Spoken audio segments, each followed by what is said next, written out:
Hey guys, it's Mike here, and today I'm going to be bringing you a review for Dragon Ball Super Episode 66, running through what happened during the episode, and also giving my detailed thoughts on it, what I liked, what I disliked. But today it's a very special review because this is pretty much the end of this arc, the kind of climax, so to speak, and really it is a polarizing episode, as many of you may know. So I'm going to be bringing someone onto this video to help me to give his own perspective as to what he liked and disliked, and so we can kind of discuss this further in depth. And his name is GeeklistTV, or MJ. I know you like to call me MJ, Mike, so there you go. I like to call people by their real names because it's much easier for me to remember and stuff like that. But anyway, we're going to be breaking down this episode, so without further ado, let's get into this review. And I'm going to be starting off by telling you guys what happened during the episode, as I took notes throughout, and kind of like, showing on the screen as well. So the episode began as it did last week with Goku and Zamasu's Kamehameha and, energy ki clash. And Goku overpowers Zamasu with his Kamehameha, which damages him. He kicks Zamasu with the Kaioken and breaks his halo. Yeah, you did hear that right, the Kaioken. We find out Zamasu is no longer immortal, as fusing with Black Immortal has created a conflict in his mind, body, and spirit. And when he gets damaged, half of his body is purple at this point. He calls down lightning onto his arm, which is kind of broken by Goku's Kaioken kick, which knocked him into the ground. And, it's pretty weird looking. So Goku and Vegeta eat the sensu beans that are given to them by Trunks, and they decide that their power alone can't be enough, so they decide to fuse into Vegetto so they can finish off Zamasu.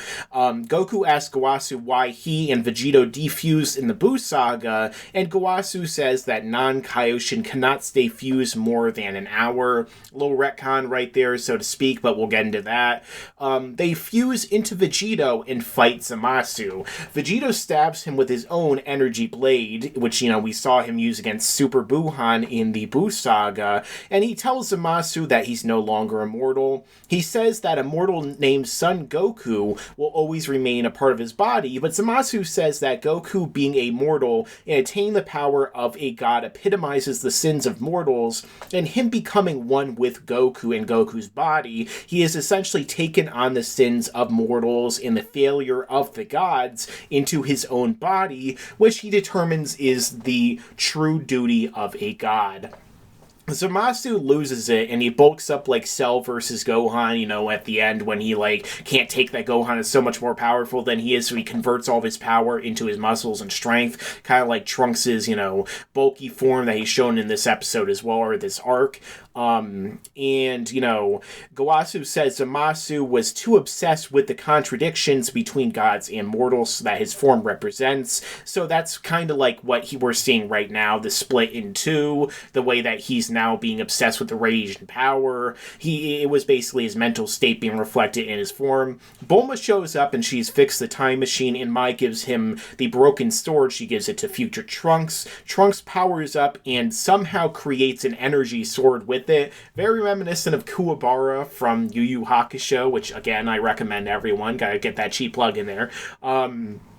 And Vegetto starts to get the better of Zamasu, overpowering him. Zamasu can't keep up with his speed, maybe because he's so bulky, and so Vegetto fires off his final Kamehameha, which I think was in Budokai 1. It was in some kind of Dragon Ball game originally, and this is like a Kamehameha that's, I guess, combined with the Final Flash, has lightning all around it. But it doesn't really seem to do that much to Zamasu. He survives and flies out of there, but Vegetto teleports above him, punching him with a energy charged up blast, and Vegetto at this point is a Super Saiyan Blue, if I haven't mentioned that before.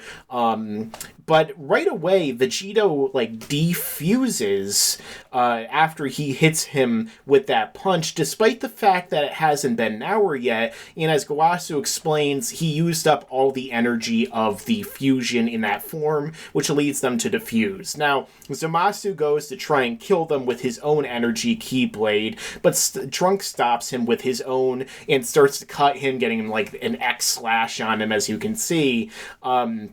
And Zamasu jumps down on him with his sword. He's holding him down. They're struggling. He's taunting him. He's like, where are you going to run to next? The future or the past? It won't be enough for you. And that's when Trunks suddenly becomes filled with this energy, you know, kind of like going back at what Zamasu said, saying that, you know, he'll never be beaten by somebody like Zamasu who only believes in himself. He believes in the people and the mortals. And that's, you know, they're all coming together with their power. And then suddenly it seems like everyone starts to donate their power, much like a spirit bomb. And it basically creates a spirit bomb above Trunks, which goes down into his sword and fills him and his sword with power, which he then uses to overpower Zamasu, cuts straight through him, saying he won't lose, and then he cuts him straight in half, going from the bottom up, which is even more painful than you can expect, and it seemingly kills him as he splits him in two to end the episode. Wow, so that was certainly a roller coaster of, you know, insanity and, you know, everything that's going on during this episode. But MJ, you know, I'll throw it over to you first since you were the guest. What did you think of this episode? What was your general reaction to it? Because there's a lot of stuff, you know, to really go over and discuss with this episode. I guess first thing first is that this episode looked really amazing. If you're out there and you're trying to say that this episode did not look good and this episode did not have a crazy fight scene, like this sequence that I believe was animated by Sheeta, I believe Anime AJ said it was about a minute long. That sequence is probably one of the best fight sequences in all of Dragon Ball, not just Super. I mean, I'm comparing it to when Goku breaks out of the rocks or the gravel in BOG the movie. I'm comparing it to Cell versus Goku when they just start throwing hands and it's real fast-paced action. Like, this was really awesome. So I would have to say that's the first thing. Yeah, I mean, that's been one of the kind of recurring things about Super, or at least this arc so far. Some of the action looks amazing, even compared to, like, Dragon Ball Z. You know, that's definitely been one of the things that's going on. Yeah, but with that out of the way, the episode was fun. It was fun to watch, and like you said, it was a roller coaster. Like, I had a roller coaster of emotions watching this episode, but there's problems with it, Mike. I don't like the ass pulls that happened in this episode. Yeah. You want me to start off with the first one? Oh, go for it. Yeah, we'll discuss each one, I guess, as we go along. Okay, the first one is really the Kaioken. I mean, I feel like if Goku could have used the Kaioken all this time, why didn't he use it earlier to defeat Goku Black and then just have Zamasu to worry about, future Zamasu? Like, why did he not just even out the odds and make it like a 3-on-1, and then, they have all those sensu beans with them? They could have, like, I'm talking after they came back from the future. I'm talking like after they healed up, got the bag of sensus, and went back to the future. Like, how come the first thing Goku didn't do was just go straight up Kaioken and obliterate this guy the way he did the Frieza, just shoot a massive Kamehameha and just obliterate him, but he didn't.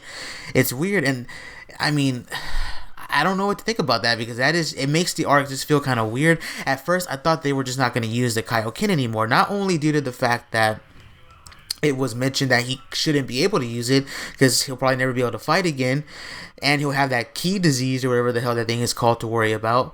Gabby had brought up a point to me that maybe it was a Toei exclusive thing because it's not in the manga, so Toei is just going to leave that as a Universe 6 versus Universe 7 tournament moment. It's never going to show up again, but it did.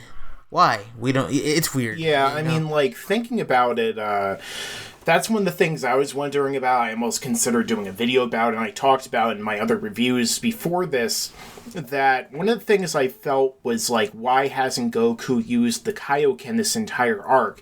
And a lot of people were saying to me, oh, well, obviously the Kaioken would still not be enough because, they're way above Goku and Vegeta and everything. But think about it like this.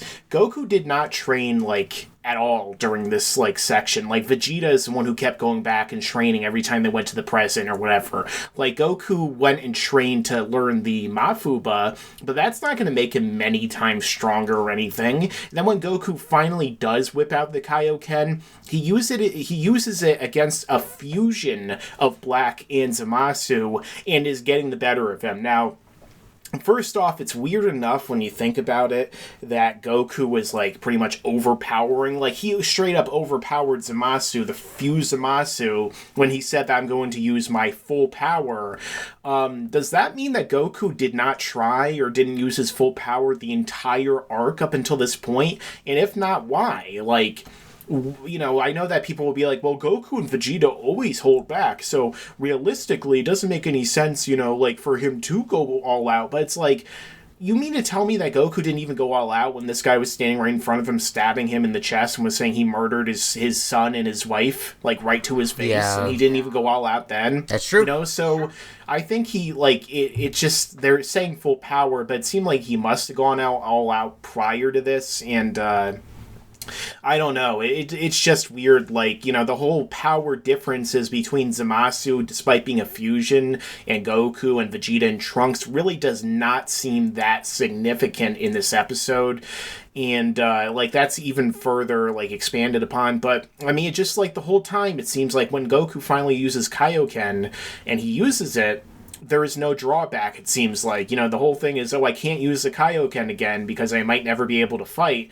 But then he just briefly uses it, and it doesn't really seem to have any drawbacks at all, except Goku and Vegeta are out of energy, and then they just eat the sensus and they fuse. So nothing came about, or nothing really came about from it. Also, to add on, so they should just use it at the beginning of the arc. It also kind of just, it confuses people. This whole thing with the whole full power confuses people because the manga told us, I know, again, different people want to say different continuities, but the manga told us that, you know, you can't transform again into the SS Blue form because just transforming, not fighting, just transforming renders you really, really weak. What was it? Like Vegeta was like, what, at 10th of his strength, right, when he fought Hit? He was using less than 10% because he transformed into it twice. And how many times did we see Goku and Vegeta transform back and forth in these last 2 episodes from base to blue? And then one time he does it and Goku's like, I'm at full power now.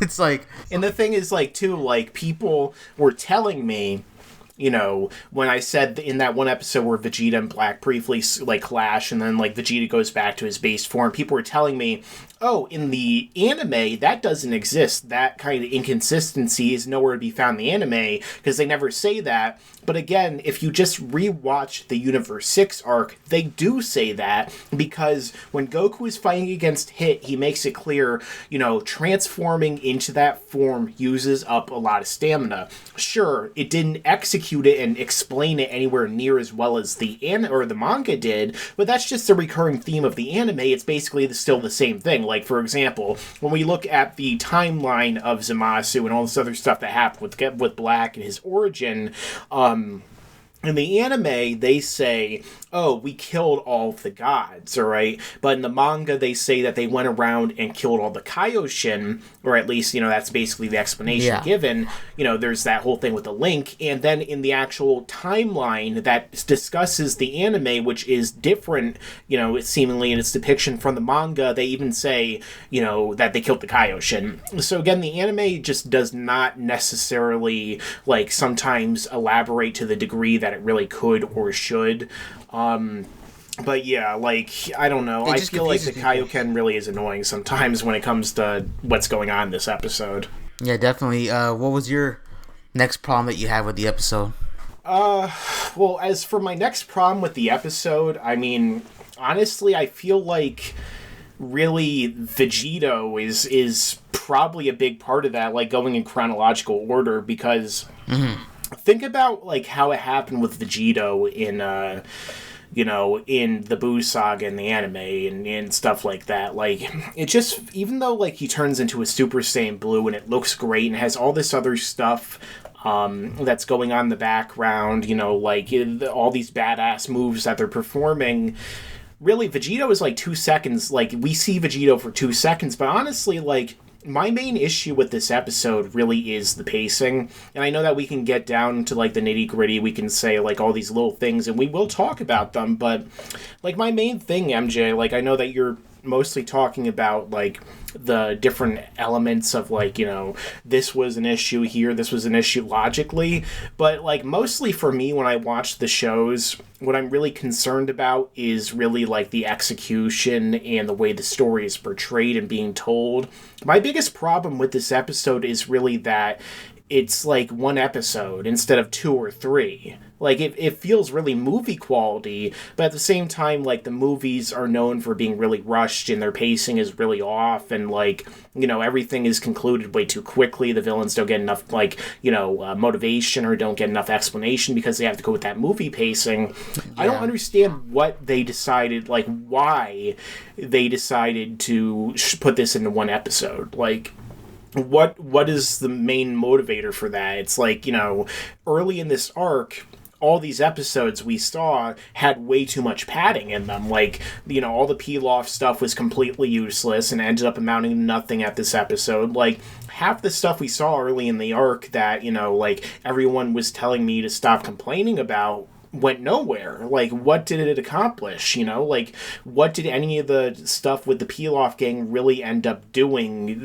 or impacting the conclusion at all? Like, cool, we got a little few nice scenes with present Trunks, but you didn't need the peel-off gang there to do it. You didn't need constant, like, oh, who are these people? Like, or, you know, it's just really annoying. But, like, you know, that's mostly it. Like, I just feel like it was a little bit too rushed by, well, like, when we get there, we'll talk about the climax itself, because I know that's something else a lot of people are really concerned about when it comes to, like, the problems they have with this episode. But the climax itself, I feel like, is something we'll get into. But, you know, I know you wanted to talk about also the whole thing with the Potara, I'm sure, MJ. So how about you just, you know, let loose with that? I mean, I told you this off air, that anyone who's a One Piece fan, you're gonna know what I'm talking about.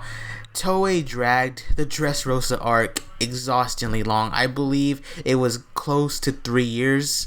I mean, it was in the 2-year range, I believe, but it was close to 3 years. That's how long they drug out an entire arc. And I mean, I don't want to, like, say why they did it. I don't want to sound like an idiot. I'm not too sure, but if I remember correctly, it was because they were getting close to the manga. I could be wrong, so correct me down in the comment section, guys. But you're telling me they could drag an entire arc for whatever reason for almost 2 freaking years, but they couldn't drag Vegetto for at least 2 episodes? Yeah, I know.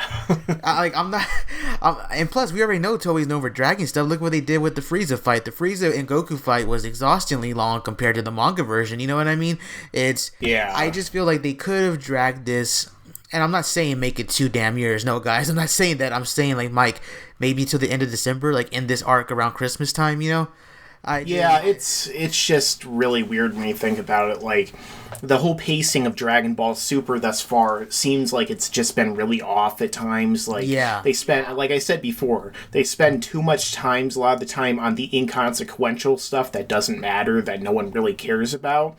And then they will get to, like, the stuff that really matters, and they'll just, like, breeze through it a lot of times. Like, I don't know if it's entirely because of money, and they're still being incredibly cheap when it comes to this. Like, some episodes still look really great, like the whole stuff, everything that Shida and Yamamura were involved in look great in this arc. But, like, at times it still, you know, it still looks really shitty, and at times it still looks really off model. And it's just like, you guys are a gigantic billion-dollar company. Just put more money into your show and stretch it a little bit out. Like, nobody cared with Dragon Ball Z at the time, except for, like, the hardcore manga fans who make up 1% of the audience, let's be honest. Nobody cared when Dragon Ball Z was running, that, like, a lot of times it was kind of, like, that's one of the things people talk about. Oh, Dragon Ball Z, it's all about, you know, like, they talk and they talk and they talk and stare at each other and they power up and stuff. But everyone watched it, and it's still one of the most popular anime of all time. So you mean to tell me that you can't stretch out the climax of your entire arc that's been building up, and it's, what is it, the longest arc of this series so far, right? Yeah. And it's 1 episode, and it's a normal length episode. Like, why the hell couldn't Fuji TV make this a longer episode? I mean, it could have started an hour earlier and just been an hour long, you know? Like, they have the money, they have the resources, they're getting the monster ratings they need to right now. It's rivaling One Piece. Like, they have no real good excuse I can think of for why it was such a compressed episode and why it was not 3 episodes. I mean, let's look at it like this, because we talked about how Future Trunks uses his magical spirit bomb blade to kill Zamasu or whatever. So we think. You know, like, why didn't we have an episode building up to that? Like, it came out of nowhere. I mean, I don't really mind it, to be honest. Like, if we're going to talk about it now, I guess we'll talk about it. I didn't mind the whole spirit bomb thing because it's just like, at least we're getting Trunks killing the main villain. At least Trunks is the one who is going to kill his own villain, even though they kept going out of their way to, like, John Cena Goku into this situation and make it all about him for no reason. Like, at least Trunks is the one who still epitomized everything he was fighting for. It was still about the people. It was still everything that's been echoing this entire arc. So, like, when he finally uses the Spirit Bomb sword or whatever, even though, like, he's never seen the Spirit Bomb done before, and he can just somehow use it in his blade, it doesn't necessarily make a lot of sense. It's still consistent within the story and what they're telling. The action and the fights are telling the story like that the arc has been telling, which is humans versus the mortals, or the mortals versus the gods. But, like, I agree with that. I saw some people say, Mike, on Twitter that they were like, oh, why does, like, Trunks, like, I guess they understood that it was Trunks' timeline and Trunks' villain that he should get the kill, but they were, like, just wondering to themselves, God, what the exact tweet was something like, why is that Trunks is the one who's so, like, concerned with beating Goku Black and them, right? And I'm thinking, have they not watched the arc? That's been the whole, like, in episode 54, Vegeta says, I'll train you, and then after Trunks headbutts him, he goes, I'll not only surpass you, but I'll surpass Black as well. And then in episode 57, he's like, he collides with Black, and he's like, I'll be the one to defeat you in Zamasu. This ain't nothing new. Like, he's been wanting to defeat these guys for the longest time, it's like... Yeah, I feel like half the time the people who watch this show just don't freaking pay attention to the show at all, like, just to be honest, because, like, did you not see how Black murdered his mother in front of his own eyes, and how after this guy came back to his future after everything was killed in front of his eyes, because these are the same fans who are like, Trunks is a little bitch, all he does is cry and mope around, blah blah blah blah blah, because they don't understand how humanity and, like, real emotions or anything works, because they can't put each other themselves in other people's shoes. Like, every single person this guy has ever known is murdered in front of his eyes. Like, they're all dead. He doesn't have a dad, he doesn't have a mom anymore, who was killed in front of his own eyes by the villain of this arc, and this guy wiped out all these planets. He's killed everything that Trunks rebuilt after he finally beat the androids in the Cell Saga in the android arc, and, like, now this guy shows up and he kills them, and he's going to destroy the universe, and he keeps beating him and his father and all these people into the ground, and then they're like, why does Trunks want to beat him so bad? Can you pay attention to the show we're watching? And then the same people will go in the comments section and be like, oh, Mike, you're wrong, I can't remember the past 2 episodes, but Mike, you're wrong. All right. I'm totally wrong, guys. With that said, I do agree with you on the fact that it should be him, and he does have the motivation to do it. My problem is that we just recently saw him perform the Mafuba after watching it on the phone, recorded, I might add, and then now I'm sure that's Quinn's favorite scene in the whole arc. Piccolo finally helps Trunks, I guess. Yeah, but then it's like, not only that, but he's able to unwillingly, not knowingly do a Genki Dama. I mean, it looks like, people aren't saying it is, but it looks very much like a Genki Dama. It looks like it, and he even creates the whole ball floating above his sword that then goes into his sword. Like, he was gathering energy from flowers and the animals around it. That black cat, the one from Bulma's dad's cat, you know what I mean? Yeah, Dr. Brief's cat. But also, did you see Android 8? Android 8 was giving him energy. I mean, Android 8 gave Goku energy, at least in the anime, in the Buu Saga, but in the Future Trunks arc, he's still alive somehow.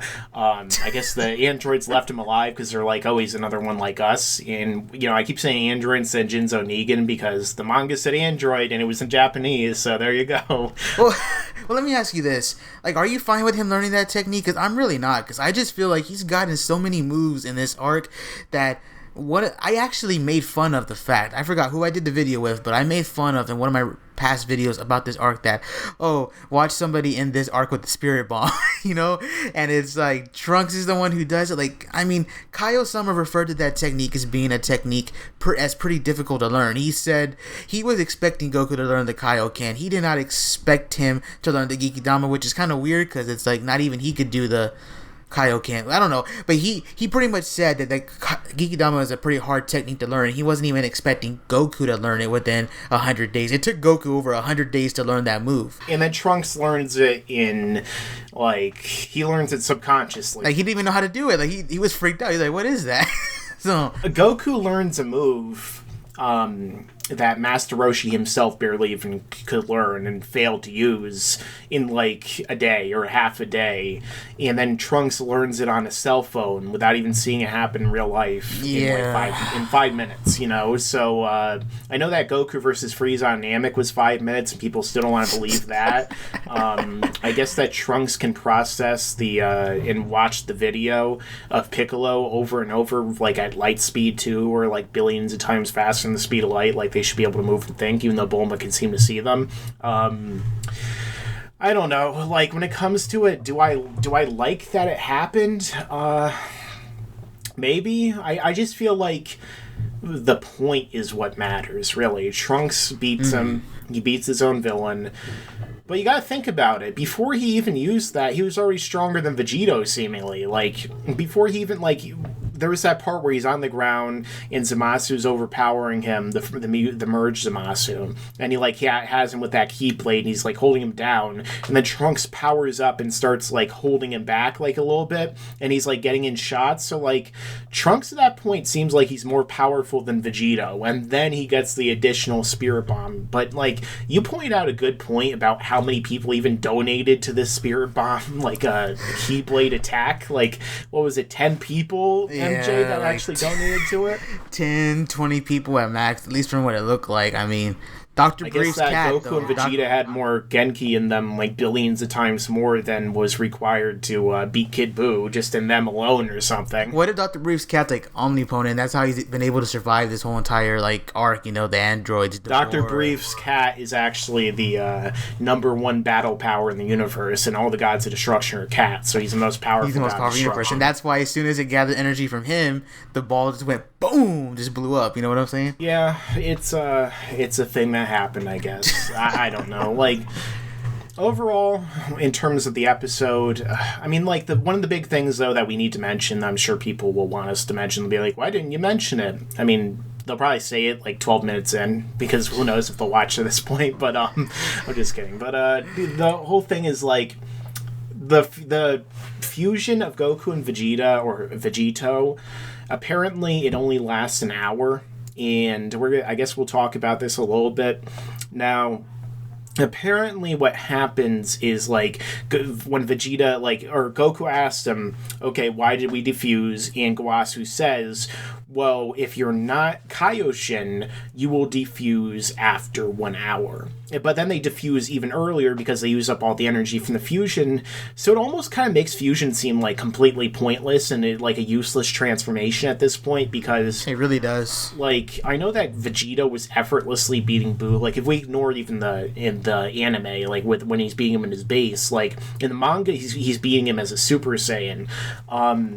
Maybe Super Saiyan 2 if you want to go the whole lightning crap, but he's beating him like easily, but he only diffuses once he goes inside of Boo's body. But like in this case, he can't even beat one guy who, like, you know, like it just almost seems completely pointless. Like if he uses a little bit too much energy, he just loses, like he separates, you know. What's the point of fusion then? It makes it like slightly better than Gogeta, except Gogeta at least can last a half an hour seemingly, you know. In this case, it just seems like, how long did he even last? 10 minutes? Like, did he even last an hour in this fight? Like, they specifically say, oh, it's not even an hour yet. So what has it been? 10 minutes? 5 minutes? 15 minutes? It basically tells us that whether they're Gogeta, if you follow Gotenks' whole 5-minute rule, or if you, like, you know, the SS3 might drain them quicker, you either follow that. Like, it just tells us whether Goku and Vegeta in the future use Potara Fusion, Finger Fusion, they can't go full power because it's gonna drain them. And they would still get their asses annihilated by Beerus in a fight. And then apparently Trunks can still surpass them. I'm starting to wonder if Trunks has a much higher amount of potential than even Gohan does. And if he doesn't, then why the hell wasn't Gohan in this arc, like, annihilating everyone too? Like, again, they just left Gohan in the past, and he's just like, what the fuck, guys? Is that going to go anywhere? Remember when we thought it might go somewhere? Where is he right now? Is he just like, oh, that's terrible, Trunks and everyone in the future might be dead. I guess I'll just go to this job interview, then not go to my job and just like abandon my career. Maybe Wiss what am I a scholar of again? I don't know. But maybe Wiss is training him. I guess. But also, one thing that I do want to say really quickly is if that's true about the whole, only Kaioshin can fuse for an hour, then why didn't Zamasu defuse? Because I guess technically you could say maybe Zamasu and Black aren't both kind of Kaioshin anymore because Black is now Goku's body. And, like, the whole thing was like, oh, they're not really the same thing anymore. Like, they defuse, blah, blah, blah. Or, like, it's causing them not to be immortal anymore.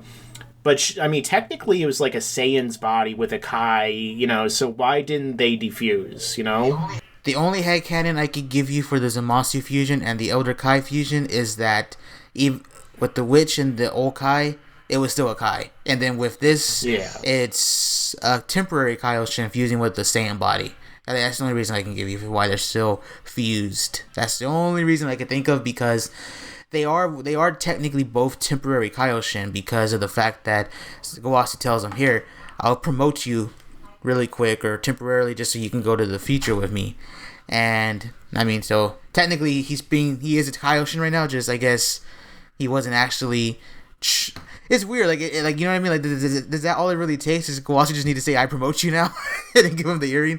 You know what I mean? I guess so. That's all it takes. So it's crazy. Yeah. So I definitely think that it makes sense that there's a lot of reasons why people might not like this, but I still overall enjoyed it. But I'm gonna say, this episode definitely is not without its flaws, but at least it was entertaining. Again, the biggest problem I would have to say that I had was the fact that it seemed like it was a little bit too rushed and compressed into like one episode as opposed to 2 or 3.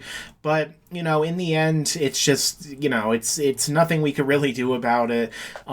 Is it going to kind of lower my overall opinion on the episode or episodes in the arc or the climax of it?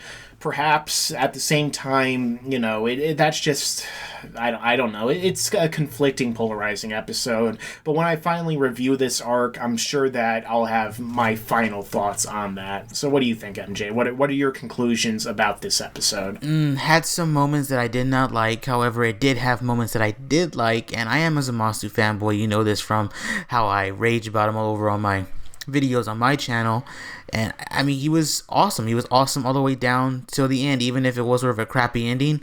For me, at least, he was still awesome. I loved the voice acting that his voice actor gave in this episode. Awesome performance. Yeah, that was great. That's one of the things I have to say that I didn't mention. The voice actor for Zamasu is excellent. Like, the way that he can, he has so much range of his voice, going from deep and, dominating and deep and very, oppressive to being very just batshit crazy with those really high-pitched squeals, when he's being sealed away with the Mafuba, or whenever, he's freaking out, like Trunks shows up, he's like, Trunks again? Yeah. What the fuck? Also, when Goku hit him with the Kaioken, that Son Goku, that was awesome. He was pissed, and you could tell. This guy really has... I really do like him as a villain, and it's not even that, it's just like the dialogue he had in this episode, dude. Like that scene where we finally sort of get an explanation to why he took Goku's body. Like, he says by taking Goku's body, he took on the sins of the mortals and the failure of the other gods. You know what I mean? So kind of like making him feel like... Because remember this whole arc, he's been like, there's only one Kami, there should be one Kami. When I was like, well, there's 2 of you.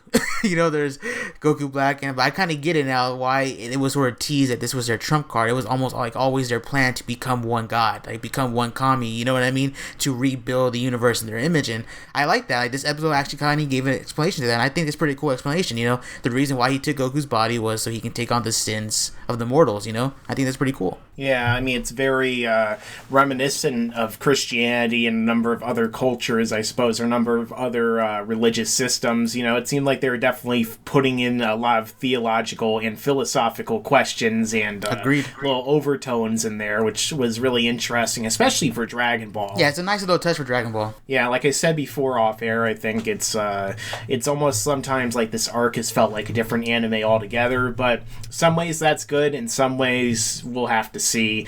But let us know your own thoughts down below in the comments section, what you thought of this episode. Again, I know it's very polarizing, so it'll be interesting to hear what you guys have to say.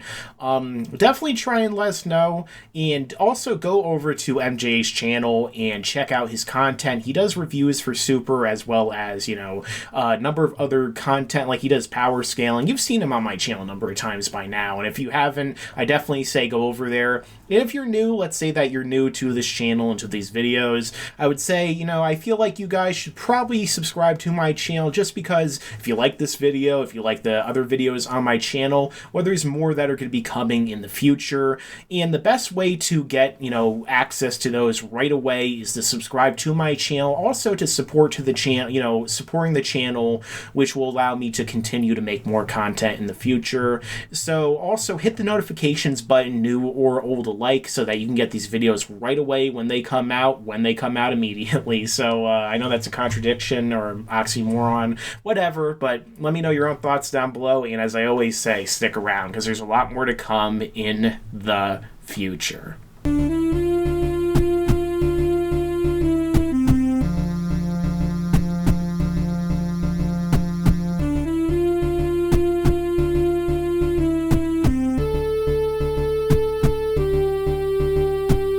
Yeah, the multiplier for the Super Saiyan Rose Pink transformation is weaker than even 1% of my biceps when I'm dead, which is never.